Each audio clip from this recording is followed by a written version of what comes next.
Plus les scientifiques en découvrent sur la vie, moins il semble qu'elle ait pu apparaître par hasard.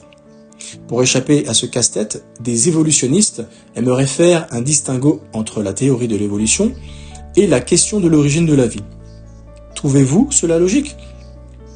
La théorie de l'évolution repose sur l'idée selon laquelle une longue série d'heureux hasards a produit la première forme de vie.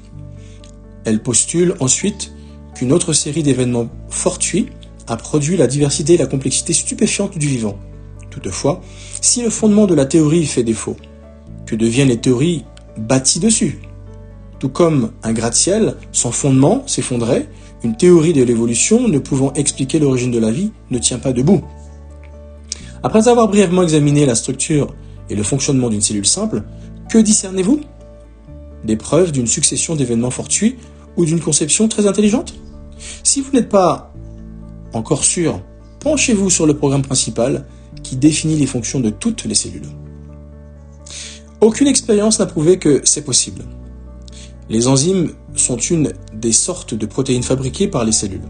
Chaque enzyme se replie en une forme spéciale pour accélérer une réaction chimique particulière. Des centaines d'enzymes coopèrent à la régulation des activités de la cellule. Certaines cellules du corps humain contiennent 10 milliards de molécules protéiques, de plusieurs centaines de milliers de sortes. À quelle vitesse une cellule se réplique-t-elle ?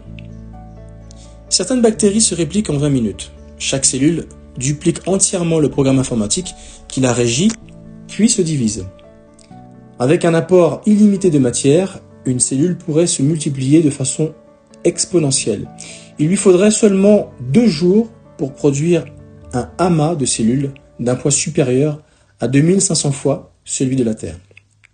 Les cellules plus complexes peuvent se répliquer rapidement.